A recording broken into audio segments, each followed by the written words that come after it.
Yes, he was. Was Secretary Becerra, No, he was not. was, I'm not sure who had been FDA director at that time, Ms. Woodcock or Dr. Woodcock or Dr. Califf? No, it was just myself, Secretary Austin, and Mr. Zines. Okay. And the president. And the president, of course, yes. You're asking about staff, but yes, and the president, of course. Exhibit 7 is a New York Times article entitled "Donald J. Trump and his allies have begun investigations to support their claims that Joseph R. Biden Jr. was incapacitated and his staff conspired to take presidential actions in his name." Have you read this article before? I have, yes, I have. Direct you to page 6.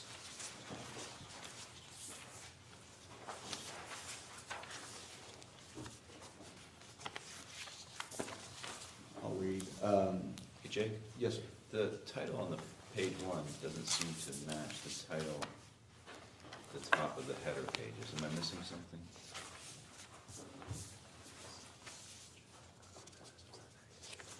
Oh, I think there is a subtitle that got cut off. Okay.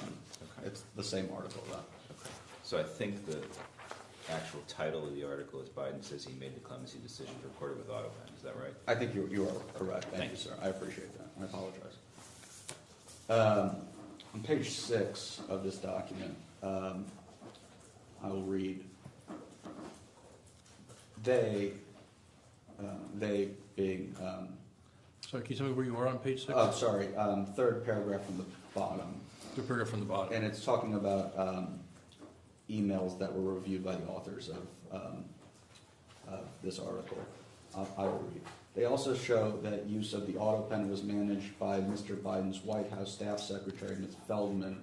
She wanted to receive written accounts. Maybe it's just me, but I don't see where you are. I'm sorry. I really don't either. Page 6? 6, third paragraph from the bottom. What's the beginning of the paragraph? They also show that use. No. No, mine starts with, even after Mr. Biden made that decision. Okay. We'll go off the record.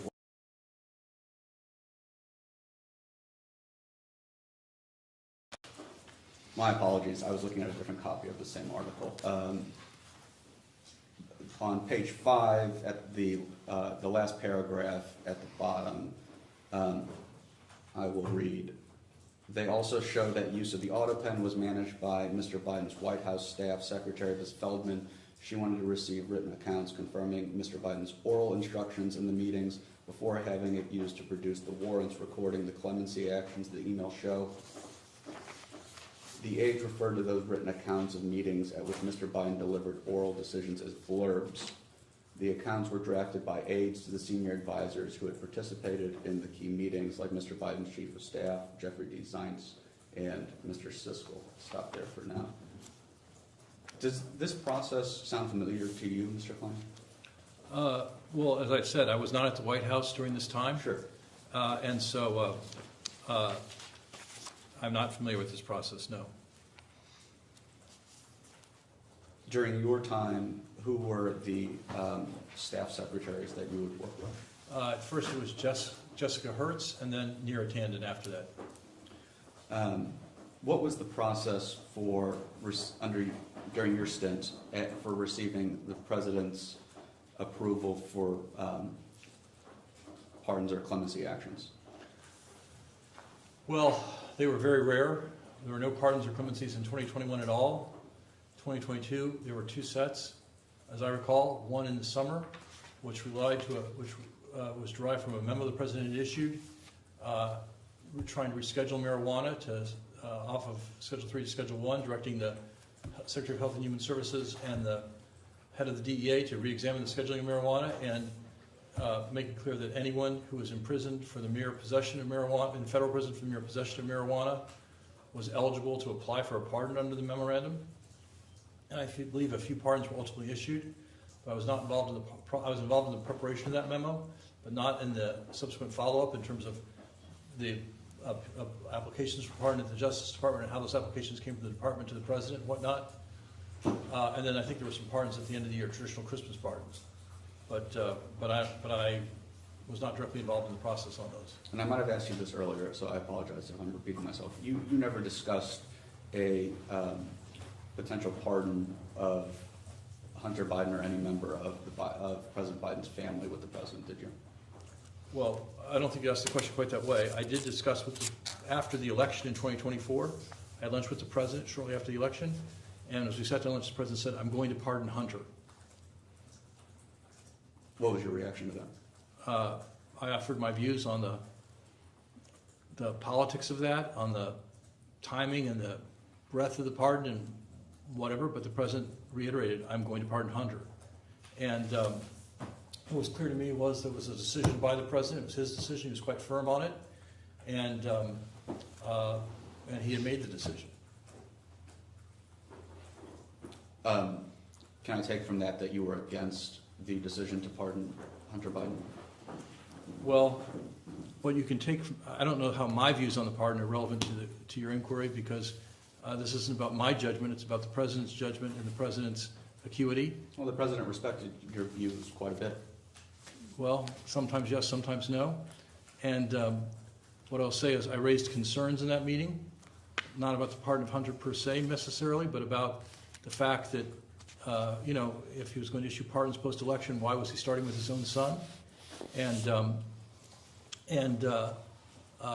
But as to the question was this a decision by the president? There was no doubt in my mind this was a decision by the president. Thank you. That was, go ahead. And then you asked about other family members. In the final week of his presidency, I talked to the president about his pardons, and he told me, he says, "I'm going to pardon Val and Jimmy and their families." When did he tell you that? I think about a week before he left office. Okay, thank you. Did he tell you about the other last-minute pardons? Dr. Fauci, General Milley, members of the January 6th committee? We had discussed that earlier in that period. We were having a discussion about pardons generally, and in my view, that was widely expressed in the news media, that the president should act preemptively to prevent political retribution prosecutions. And I raised this with the president. He said, "Well, I'm going to pardon Fauci and Milley and the Jan 6 committee and their staff." So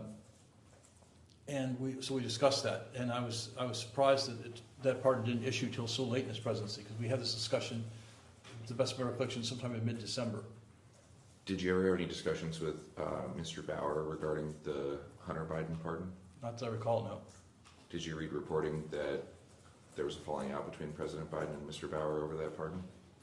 I don't know if it was. I don't know what the falling out was about, but I do know that the president terminated Bob's representation of him. Thank you. Getting back to the article,